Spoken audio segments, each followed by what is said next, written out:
Porque a deputada já está aqui conosco nos estúdios da Jovem Pan News em São Paulo, a deputada federal Tabata Amaral, que vai bater um papo com a gente na manhã desta quarta-feira. Tudo bem, deputada? Tudo bom, bom dia. Bom dia. Muito obrigada pelo convite, é sempre uma honra estar aqui. Seja bem-vinda. Bom dia, maninho. Gabriel Azevedo, Gabi, um beijo pra você. Antoninha Fontinelli hoje bom dia, de maquiagem mágica. Gabi, bom dia, querido. Bom dia, Fontinelli, lindo. Vocês estão bem, queridos? Escuta, deputada, vamos começar falando do quê, maninho? O que a gente poderia iniciar, assim, um papo agradável? Casamento. Sem aquela cutucada inicial. Sabe como é que é? Todo mundo quer saber se a Tabata vai ser candidata a prefeita de São Paulo. Né? Opa, essa é uma boa pergunta. Fala aqui oficialmente sim, aqui, dá exclusiva aqui. Fala sim, eu vou sair. Porque, gente, essa não é uma decisão minha nem de agora. Hoje as lideranças do meu partido trabalham para isso. Fico muito honrada de ter Alckmin, de ter Márcio França, de ter o presidente Siqueira, mas eu tenho uma conversa com eles e é um entendimento conjunto. Inclusive que a melhor campanha que eu poderia fazer é honrar os 350 mil votos que eu tive aqui em São Paulo e trabalhar. Então, fico muito honrada. Tem uma grande possibilidade, mas eu acho que seria ingênuo e seria incorreto com os meus eleitores eu estar fazendo lançamento de campanha, eu estar fazendo marketing. Eu estou lá, aprovamos o Marco Legal do Ensino Técnico. Falta só a assinatura do presidente, que eu já falei aqui com vocês. Vamos aprovar a poupança ensino médio. Presidente da bancada da educação, presidente da bancada da saúde mental. A única mulher que participou do grupo que apresentou a reforma tributária. Esse é ano de trabalho, esse não é ano de eleição, não. Eu entendo que você não pode falar que você é candidata agora e tal, tem toda uma questão, sabe aqueles cafezinhos? Se ela fala isso, destrói o cafezinho lá em Brasília. É mais do que o cafezinho. Não, destrói, dá problema. A gente entende, o Gabriel Azevedo é um cara que manja disso. Agora, eu quero tentar pegar de uma outra ótica contigo, porque a gente está discutindo aqui no programa, né, Fê, essa semana passada, falando muito de Cracolândia. Sim, é isso que eu ia falar. Eu não quero que você fale que você é candidata a prefeita de São Paulo, mas porque você não é agora. Mas eu quero ouvir a tua opinião sobre isso. Como é que se soluciona a Cracolândia? Como é que você enxerga algum tipo de caminho ali para um problema que se arrasta há tantos anos em São Paulo? E tem muita relação com a frente da saúde mental também. Exato. Tem relação com a frente da saúde mental, tem relação com a minha história. Eu nasci, fui criada, moro nessa cidade. Oi? Nasceu e criada na Cracolândia? Eu já falei isso com você. Eu nasci e fui criada na periferia de São Paulo, mas eu perdi meu pai pro crack, especificamente. Ai. Então, eu acho que é importante trazer isso, porque quando eu entro nesse debate, e estive nos últimos finais de semana, inclusive conhecendo instituições, e vocês sabem como eu sou, instituição associada à igreja evangélica, à igreja espírita, católica, candomblé, o que eu quero ver é o trabalho e fortalecer de alguma forma. Então, quando eu chego nesse debate, é claro que eu estou vendo o que aconteceu com meu pai. É claro que o que me vem à mente foi a experiência de meu pai nunca ter tido uma vaga no público. Meu pai queria se internar e ter ficado pulando de comunidade terapêutica em comunidade terapêutica sem nunca conseguir se curar. Por quê? Porque o preconceito mata. Porque a gente não trata uma dependência química como a gente trata um câncer. Doenças complexas que deveriam ser acolhidas. Mas, ao mesmo tempo, eu cresci na periferia. E a gente sabe que o crime manda e desmanda nessa cidade. Sim, mas assim, qual é uma forma efetiva eu vou entrar nessa. Que você vislumbra, de repente, caso, obviamente, você seja eleita, enfim, porque... O prefeito está falando de internação compulsória, né? Eu quero falar disso, mas eu queria dar um passo atrás, 2 passos atrás. O primeiro ponto é essa polarização que a gente vive, em que time de torcida A, time de torcida B, você concorda com tudo de um lado, não concorda de nada do outro. Você vê uma parcela da direita que só encara os traficantes que estão lá. Isso é concreto. Tem traficante lá, eu estive lá faz umas 2, 3 semanas. O que tem hoje de centros de prostituição infantil, de gente aliciando crianças de 11, 12, 13 anos para colocar silicone industrial. Cadê a polícia? Cadê? Mais do que a polícia, cadê o governo sendo um grandão sem medo, como a gente fala, contra contra essas pessoas. De fato tem um problema de segurança. Só que aí tem... qual é a crítica? Essa parcela da direita não enxerga as pessoas que estão doentes querendo se internar. Claro. E aí, quando a gente fala de uma parcela da esquerda que enxerga essas pessoas que estão doentes querendo se internar, elas não olham para o aspecto de segurança, porque é isso, falar de segurança, assistência, moradia, saúde ao mesmo tempo, dá mais trabalho. Mas são 1.000 pessoas, a gente dá conta de separar uma coisa da outra. E aí, no debate da internação compulsória, que é extremamente complexo, que a gente tem que ouvir a família, quando não tiver a família, entender o grau de consciência daquela pessoa, ouvir a opinião médica, sabe o que me frustra? Porque todo mundo já escolheu o seu lado. Sou contra ou a favor da internação compulsória. Tem mais de 40% dos usuários que estão lá que querem tratamento e não conseguem vaga. É isso que me frustra. Eu falei a experiência do meu pai. Meu pai só teve oportunidade em associações religiosas, nunca teve uma vaga do público. Eu quero que vocês chutem. Quantas vagas de internação prolongada, de cuidados prolongados, que a pessoa vai lá para ficar em abstinência por alguns meses? Quantas vocês chutam que São Paulo tem, a capital? Eu não Diga um valor. Uma ideia. Também não faço. 39 vagas. Eu fui visitar esses equipamentos faz pouco tempo. Não foi em meia hora. Enquanto eu atravessava a calçada para entrar, 2 pessoas chegaram pedindo para serem internadas e não tinha vaga. Aí, quando precisa entender a minha frustração com o Twitter, que eu resumo esses debates ridículos. O povo se matando em relação à internação compulsória, centenas de pessoas querem se internar e não tem vaga. Então, vamos deixar para falar de quem não quer depois? Vocês entendem como que a gente vai trocando as ordens? Depois pensa. Exato, tem um estudo, metade quer e hoje a gente tem 39 vagas de internação prolongada. É um problema de tráfico, né? Sim, mas é que é das duas coisas. Mas você viu que a justiça soltou 1/3 dos presos do último final de semana. Como é que você vê isso? Tá errado, não tá, Tabata? É porque tem que olhar o caso a caso de quem foi solto, de quem ficou. O meu ponto é, será que a gente não consegue combinar as duas coisas? Então você vai lá contra o cara que está aliciando menores, contra o traficante que está sendo buscado, mas ao mesmo tempo você oferece possibilidade de internação para quem quer. A gente fala de aproximadamente 1.000 pessoas ali na cena do uso de drogas. Então você diz, quando você fala metade quer, 600 pessoas devem estar a fim realmente de... Cerca de... Isso é o dado que a gente tem. Pode ser que com uma intervenção mais pessoas queiram. Se a gente pelo menos tivesse... São Paulo tem 35 bilhões de reais em caixa. Se a gente pelo menos abrisse vaga para quem quer, já tira uma metade. E aí você começa a separar as coisas. Só que o que é mais populista?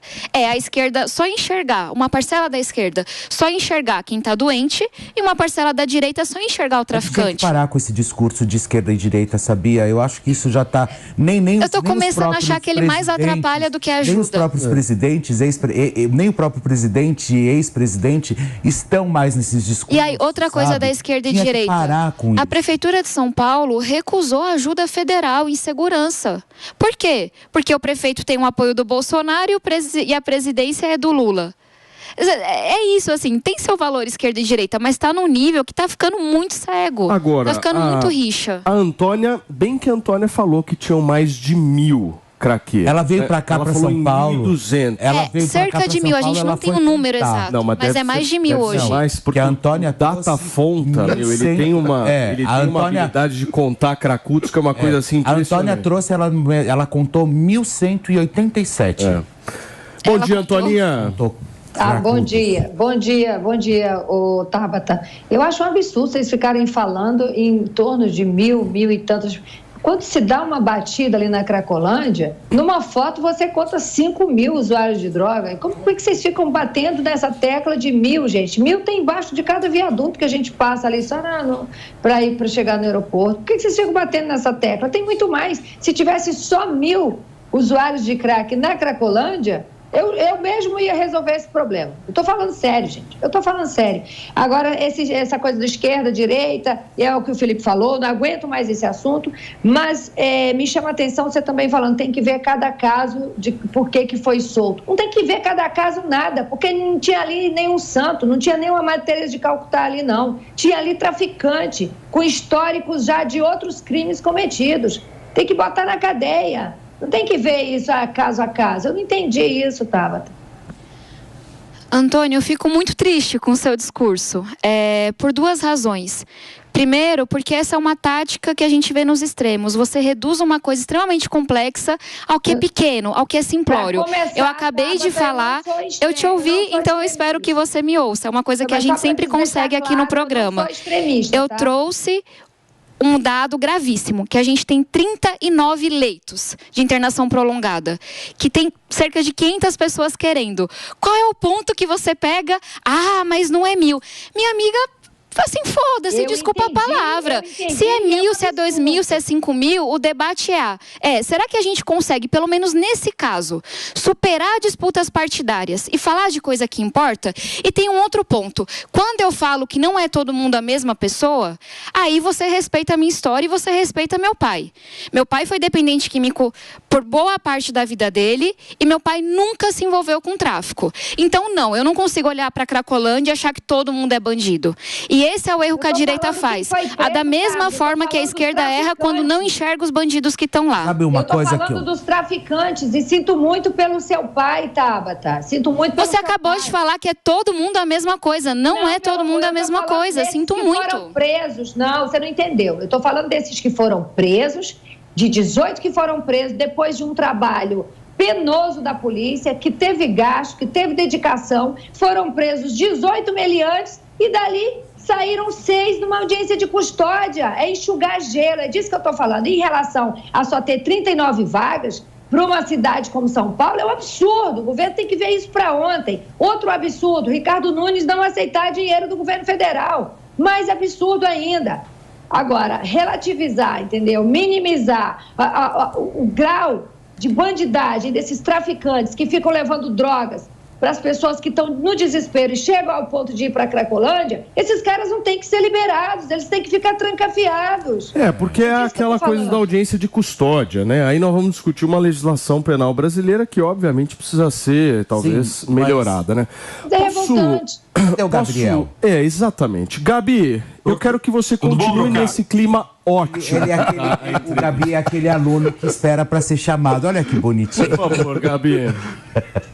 Tabata, minha querida, você está vendo que quando a gente sai de Brasília, né, e vai para o nível municipal, o assunto é isso: Cracolândia, requalificação de centro, ônibus, enchente. A gente sai ali do Planalto Central e vem para esse quente do tema das cidades. Eu sou vereador há 2 mandatos, não vou ser candidato a vereador na próxima, mas estou muito preocupado, claro, com a minha cidade. Abri aqui uma academia da eleição e já são 300 candidatos a vereador de 2024 que vão, de certa forma, participar de um curso que eu vou dar aqui em Belo Horizonte para quem quer se eleger. Vamos dizer aí que o PSB, o seu partido, te escolha para ser candidata a prefeita em 2024, vai estar aí concorrendo com Ricardo Nunes, com Guilherme Boulos. Como é que anda a sua articulação com a política local de São Paulo? Seja com os vereadores, com candidatos a vereadores. Como é que anda esse seu processo de estar mais presente na cidade de São Paulo para, eventualmente, no ano que vem, participar desse processo eleitoral? Quantos candidatos pode ter numa chapa? Vocês sabem isso? Então, antigamente era 150% da chapa, agora é mais um total. Então, Belo Horizonte tem 41 vereadores, a chapa terá 42. Em São Paulo são 55 vereadores, as chapas terão 56. Entendi. E considerando uma análise importante aí para o Morning Show, que o número de candidatos a vereador de 2024, em comparação com 2020, vai despencar, porque você tem, por exemplo, as federações PT, PCdoB, PV, que podiam lançar 150%, né, dos seus candidatos, ou seja, quase 200 candidatos aí em São Paulo, vão poder lançar só 56, porque são a federação Idem Cidadania e PSDB, Idem Rede e Pessoal. Então, você vai ter uma despencada de número de candidatos a vereador, o que vai transformar a eleição de vereador em algo mais complexo e difícil, porque na maior parte dos municípios, alguns são eleitos com poucos votos, mas com o novo sistema proporcional de voltas, é quase um distritão parcial. Então, candidatos com com votação expressiva vai entrar. Você está trabalhando com os vereadores? Como é que está a sua relação com a Câmara, com as chapas de vereadores, com o PSB, nesse sentido? Acho que uma coisa periférica, e eu vou para o centro, tem uma coisa que eu sei que eu e o Gabriel temos em comum, que a gente não tem medo de foto. E eu digo isso porque... Foto? De foto. Não tenho medo de ser cancelada, não tenho medo de perder seguidor. Gabriel ficou até sem redes sociais, um pouquinho mais radical do que eu um período.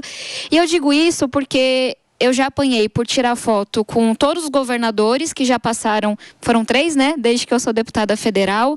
Eu apanho por tirar foto com o vereador e eu não tenho medo. E não é pensando na eleição do ano que vem, é desde o primeiro ano do meu mandato.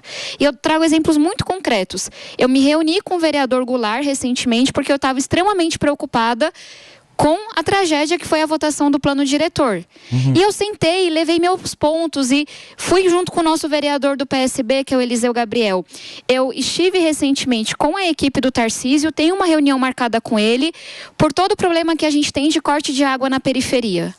Então, disso comigo, assim, não vai ter. Não vai ter, e não é de hoje, não tem de ontem. Eu fui eleita pelo Estado de São Paulo.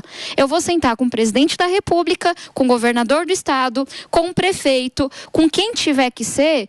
Querem criticar, querem não entender, mas é porque isso faz falta hoje em dia. Que é a gente entender que os cargos, eles deveriam ser maiores do que a sua identidade ideológica. Se você pode sentar com alguém para resolver algo, você vai sentar com alguém para resolver algo. Eu acho esse caminho... E a gente perdeu isso. E esse caminho é extremamente interessante, né? Porque eu volto a frisar, você simplesmente ficar nesse discurso hoje de esquerda, de direita, você não pode postar foto com um porque daí você é cancelado, com outro começam a te xingar, enfim. Eu acho que tem que parar com isso, porque ninguém mais está aguentando isso. Exato. E está se tornando um discurso burro, sabe? E cada vez que Felipe, você... Queria entrar nessa pauta. Ontem vocês fizeram a análise do Tarcísio, né? Da popularidade do Tarcísio aí, e eu rapidamente falei até no intervalo que o resultado da popularidade do Tarcísio é que, para além, claro, dele ter a porção mais de bloco, vamos dizer, bolsonarista que já o apoia, ele ganha uma outra parcela mais moderada da sociedade, porque é uma pessoa muito focada em soluções. Quando você vai para uma eleição majoritária, há um tempo no Brasil, você tinha assuntos como, né, mobilidade, saúde, segurança, tudo isso contava muito na escolha de alguém que vai para uma majoritária, prefeito, governador e presidente. A partir de 2016 até a última eleição, você estava numa febre eleitoral em que outros assuntos, eles eram priorizados em relação a esses assuntos mais terrenos das políticas públicas, como combate à corrupção, pauta moral e tudo mais. Quando você vai para uma eleição municipal como 2024 em São Paulo, os assuntos que são problemas da cidade, não só de São Paulo, mas aqui de Belo Horizonte, do Rio de Janeiro, como ônibus, moradia, condição dos hospitais, isso tudo volta à pauta com muita força. A Tabata é uma amiga muito querida, ela participou do Renova BR comigo, eu vejo um potencial enorme nela e acho que, sendo candidata a prefeita de São Paulo, vai somar muito a colocar essa bola no chão, a mostrar que a cidade que enfrenta um déficit de moradia, que tem um problema de ônibus, está aí o prefeito propondo a questão do tarifa zero, de subsidiar o sistema, você tem um problema grave de sustentabilidade, um problema gravíssimo de saúde, de educação, ou seja, enquanto as pessoas por vezes discutem a escola sem partido, o grande problema do Brasil é a escola sem professor, sem qualidades, sem ensino. Então eu acredito que uma personagem como a Tabata entrando no processo eleitoral tira de lado essa espuma do que é um debate muito raso sobre esquerda e direita puramente e começa a debater os assuntos. O plano diretor que ela citou aí, você tem inúmeras visões que vão além de esquerda e de direita e estão falando do crescimento da cidade. É uma pauta técnica, mas muito importante. Aqui em Belo Horizonte, no próximo mandato de prefeito, vai se discutir o contrato de ônibus e o outro plano diretor. Não é assunto que cabe apenas um véuzinho ideológico, sabe? Claro. Cidade, ao meu ver, é algo muito subestimado no Brasil. Ainda mais São Paulo. E ainda mais São Paulo. Posso trazer um exemplo daqui? E ainda mais São Paulo, que é um Brasil dentro do Brasil. Exato. E tem uma coisa que eu aprendi nesses 4 anos e pouco de mandato como deputada federal, que é o quanto essa esquerda e direita servem muito bem à corrupção e ao fisiologismo como cortina de fumaça. Eu tenho 20 mil exemplos lá de Brasília, mas vamos falar de um de São Paulo. Paulo. Faz muito tempo que a gente parou de fazer duas coisas fundamentais: urbanização de favela e regularização fundiária. Qual que é a consequência prática para a corrupção disso? Grandes empresas não vão para a periferia porque não tem terreno regularizado, porque não consegue se instalar. Vou falar 2 problemas de corrupção. A população fica super distante de onde trabalha. Isso faz com que o investimento no transporte tenha que ser gigantesco, e a gente sabe que tem linhas aí de desvio de dinheiro. Essa é uma consequência. E a outra, meu amigo, é que tem fiscais, não são todos, mas tem fiscais corruptos que vão lá na Avenida Yervante, perto da minha casa, na Estrada do Alvarenga, pegar o dinheiro dos pequenos comerciantes. Vocês entenderam? Esquerda e direita se matando, a gente não trava o debate completamente fundamental de vamos regularizar essas áreas. E quem que ganha com isso? Uma partezinha que está ali, ó, bem entranhada há muitas décadas para arrancar dinheiro de cada pequeno comerciante. Isso é esquerda ou é direita? Isso acaba ganhando território. Não, isso é bandido. Isso é bandido. Exato, mas você entende que a gente interdita o debate com escola sem partido, com não sei o que, e não fala disso. Por partes. A Antônia pediu, em seguida o Gabi. Tá bom. Tabata, então vamos sair do esquerda e direita e vamos falar da deputada Tabata. Né? Eu li em alguns veículos de comunicação dizendo que você votou a favor dos bancos tomar a casa das famílias endividadas, né? Que todo mundo ficou muito revoltado. Isso é mentira. Quem quiser, procura agora no Google qual foi o meu voto. É muito fácil. Olha a votação e procura meu voto. Então, aí agora é o momento de você explicar. Por que a imprensa falou isso? Que você votou a favor dos bancos tomarem as casas das famílias endividadas. De onde surgiu isso? Surgiu de uma parcela da esquerda que, infelizmente, copia uma parcela da direita ao espalhar fake news. Pesquisa, votação, bancos, qual foi, bancos, casa, qual foi o voto de cada deputado. Você vai ver lá, deputada Tabata Amaral, PSB de São Paulo, votou contra. O que aconteceu? Depois que essa votação passou, a gente teve, aí é uma coisa mais técnica, mas você vota diferentes linhas do projeto. E uma linha desse projeto foi votada 3 vezes, porque cada partido que colocou isso em questionamento. Em 2 votações, eu votei corretamente, na terceira votação, eu troquei o sim pelo não, e na sequência percebi o meu erro e mandei uma manifestação para a Câmara. Então, enfim, não é só a direita que faz isso. Infelizmente, tem uma parcela da esquerda que, por disputa de voto, disputa de espaço, espalha fake news. Sabe o que aconteceu, que é o mais frustrante? Eu fui em cada uma dessas pessoas de esquerda falar: você está espalhando fake news. O que a pessoa fez? Ela não apagou o post. Ela fez um segundo tweet que ninguém leu. Ah, desculpa, o que eu coloquei está errado. Pode pesquisar. Deixa eu voltar num assunto que eu gosto muito, que são os bafafás políticos. Os bafafás Você gosta disso? Eu adoro. Eles agregam muito no entreter que virou a política nacional, certo? E eu ouvi um bafafá político de que o Boulos poderia querer você de vice na chapa dele. Você aceitaria? De novo, eu não tô cabeça eleição. Mas eu acho que eu e o Boulos somos muito diferentes para a gente poder caminhar junto. Tem uma diferença ideológica, eu tenho uma visão econômica muito mais de centro e muito mais centrada na vida real do que ele, mas tem uma diferença de postura, que é o lugar de onde eu venho.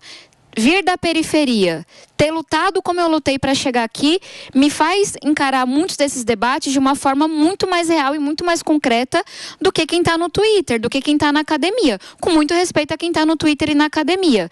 Então, quando eu vou falar de Cracolândia, ou quando eu vou falar de segurança pública, não é baseada no livro, no autor X, no que é mais bonitinho.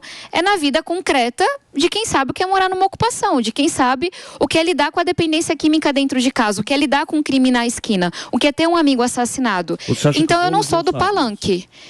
Eu não estou dizendo que ele não sabe. O que guia uma parcela da esquerda são os livros, são os debates, são os tecnicismos. O que me guia é a vida real. Então eu não sou a pessoa, o que a gente falou da foto, eu não sou a pessoa do palanque que vai estar lá tweetando, dando uma palestra, etc. Eu sou a pessoa que vai sentar com o governador Tarcísio para tentar acabar com o fim de corte de água nas periferias, que vai sentar com o secretário de Educação, como eu já sentei, para debater a implementação de uma poupança ensino médio no Brasil. Então são formas muito diferentes de encarar os problemas. Um rápido break para você que está aí no rádio. Nós estamos entrevistando nesta quarta-feira a deputada federal Tabata Amaral, e daqui a pouquinho a gente volta, são 10h26.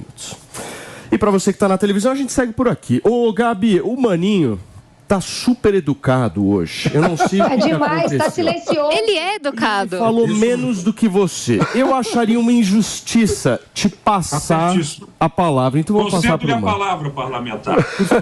Eu vou puxar essa linha da falta de água na periferia para perguntar a opinião da Tabata sobre a privatização da Sabesp. E a partir de um ponto específico, que é quando o Estado é o responsável por fiscalizar e gerir, acaba tendo um alinhamento de interesses que muitas vezes faz com que a fiscalização fique frouxa e a gestão não chega, a entrega não chega no cidadão. A privatização, na minha visão, é uma forma de fazer com que o governo foque em fiscalizar e assegurar que o serviço é realizado, porque você cria um desalinhamento de interesse. A empresa privada tem que entregar, porque se não entregar, vai sofrer fiscalização. Qual é a tua visão sobre isso?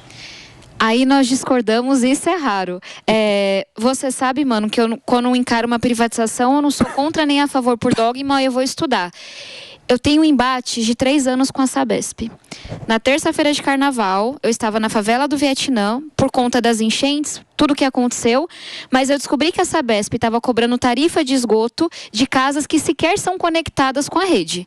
Foi um rebuliço na justiça com o presidente da Sabesp. A Sabesp devolveu a tarifa que tinha cobrado na favela do Vietnã, perto do Jabaquara, e agora, pela primeira vez, depois de anos, eu ouvi do presidente da Sabesp: você tem razão, existe uma política de corte de água na periferia e a gente vai resolver isso. Eu trago isso porque a minha experiência com a Sabesp me faz ter muito receio da privatização. Porque se eu tenho hoje uma instituição que não está movida só pelo lucro, a Sabesp já é de capital aberto, né? Então isso mais ou menos. Mas que a gente consegue fazer pressão política, levar a questão social. Eu tenho muito receio de, em uma privatização, isso que eu falei da favela do Vietnã, eles devolveram a tarifa antes da situação tramitar na justiça. E eu tenho receio que a posição de uma empresa fosse: não, a gente tem aqui os advogados, tá? A Tabata meio que levantando essa bandeira sozinha, deixa, daqui 5, 10 anos a gente devolve se eles ganharem. Que depende da regulação e da agência reguladora, né? Porque o meu ponto é justamente que o governo não fica ausente no processo de privatização de um serviço público como esse, o governo não fica ausente da fiscalização do resultado. É função do governo e da agência reguladora se certificar que o serviço está chegando. E aí você cria interesses diferentes, porque o interesse do governo fica diferente do interesse da empresa. Então a fiscalização é mais forte. Eu concordo com você a priori, mas é porque eu acho que o problema da Sabesp não é um problema clássico que a gente vê de não é eficiente, tá todo mundo pendurado, que aí sim a privatização pode trazer eficiência. A Sabesp tem um problema de ausência de visão social na periferia. Quando você vê que na cidade mais rica da América do Sul, você caminha, seja Brasilândia, seja ali depois do Miriam, seja em Pedreira, e você vê um tanto de casa que não está conectada. Então me preocupa, porque se fosse assim, essa empresa não está fazendo porque ela não é rentável, porque ela não é eficiente, a privatização pode resolver. Mas tem uma empresa rentável, extremamente eficiente, que não cobre porque não é lucrativo. Sim. Então, é um aspecto muito particular. Você sabe que na maioria das privatizações a gente estaria alinhado. Mas eu tenho muito receio que essa Sabesp se torne ainda mais ausente na periferia. Muito bem. Gabriel Azevedo, que pergunta que você tem, hein, meu amigo? Tem que ser uma meio quente. Não me vem... Porque até agora não teve nada, né? Ônibus, Tabata Amaral. Você falou do planejamento urbano aí, do problema de moradia que gera o trânsito. São Paulo tem um prefeito que quer implementar o tarifa zero. Na Câmara dos Deputados, a deputada Erundina, ex-prefeita de São Paulo, fala da criação do Sistema Único de Mobilidade. Gabi, deixa eu só receber quem nos acompanha pelo rádio. São 10 horas e 30 minutos para vocês que chegaram agora. A gente está batendo um papo aqui com a deputada federal Tabata Amaral na manhã desta quarta-feira. Pode refazer a tua pergunta, Gabriel. Boa. Rapidamente, por favor. Ônibus, Tabata. Você tem aí em São Paulo o prefeito Ricardo Nunes propondo tarifa zero para a cidade. A ex-prefeita Erundina, lá no Congresso, propondo um Sistema Único de Mobilidade. Aqui em Belo Horizonte, a Câmara abriu uma CPI e mostrou que nós temos um cartel operando na cidade, que obviamente verve a corrupção, usa os ônibus, né, e o povo como se fosse gado, trata tudo muito mal, um contrato que vai até 2028. E recentemente a gente aprovou uma lei aqui mudando o sistema de passageiros, de remuneração por passageiros para quilometragem. Descobrimos o valor total do sistema, que é 1,5 bilhão, e a cidade passou a subsidiar 1/3 disso, e pela primeira vez a passagem aqui caiu de R$ 6,00 para R$ 4,50. Ainda estamos buscando mais mecanismos de qualidade, de melhoria, de ônibus novos. É uma luta brasileira, mas que eu ouço pouco de políticos em Brasília. Ficam os prefeitos e os vereadores esgoelando isso. Como é que a deputada federal está atuando nesse sentido e como é que uma possível prefeita atuaria na questão ônibus? Perfeito. Eu vou começar falando de São Paulo e a gente expande o debate Brasil. Aqui em São Paulo, você não consegue fazer tarifa zero sem conversar com o governo do estado. Por uma simples razão, diferentemente de muitos outros municípios, a gente tem uma rede metroviária muito forte, muito presente e que seria quebrada se isso não for feito em parceria com o governo do estado. Esse é um debate de São Paulo. Um debate nacional, na minha visão, é que você não consegue fazer isso nas grandes cidades Brasil afora sem o investimento, sem a entrada do governo federal. Eu coloco isso porque a gente só teve casos exitosos, por enquanto, de cidades menores, que não dependiam tanto do Estado, não dependiam tanto da nação. Eu acho que lá na frente a gente não vai ter escolha. Isso é muito positivo. A gente precisa começar a encarar acesso ao transporte público, acesso à mobilidade como um direito básico. Então, sim, defendo que a gente não tenha a cobrança de tarifa e acho que a gente tem um caminho a construir. Mas eu comecei por esses poréns porque eu falo de novo da questão de não converso com fulaninho. Se a gente continuar nessa, independente de quem sejam os candidatos ano que vem, se a gente tiver um prefeito ou uma prefeita que não dialogue com o governador ou não dialogue com o presidente da República, não vai fazer. E não faz. Não faz. Faz, não adianta. E a gente está em São Paulo nesse caso muito específico, que não é só o diálogo com o governo federal, que é verdade para a maioria. É o diálogo com o município. Então eu acho que é factível, eu acho que é o futuro, mas vai ter que dialogar com os dois. E a razão pela qual o prefeito Nunes não fez e não vai conseguir fazer é porque falta esse diálogo com os dois. E aí só um porém, porque é um debate complexo e a gente está super simplificando aqui, eu volto à questão que eu trouxe de trazer os empregos para a periferia. Nisso é inigualável no Brasil. As quilometragens que os paulistanos andam todos os dias. A gente vai ter que reduzir para esse sistema ser mais sustentável. Isso passa, inclusive, pela pauta de regularização fundiária para trazer o emprego para a periferia. Tabata, no semestre que vem agora, no semestre legislativo, deve-se votar novamente e entrar na pauta novamente o PL das fake news. Como é que vai ser o seu comportamento em relação a esse PL? O mesmo de sempre, ser absolutamente contra qualquer, como é que fala? Moderação de conteúdo, não, qualquer rotulação de conteúdo. Esse caminho não importa se é a esquerda ou a direita que estão propondo. Não quero que nenhum órgão, que nenhuma rede social tenha direito de dizer se seu conteúdo é verdadeiro ou é falso. Eu acho que isso é muito perigoso.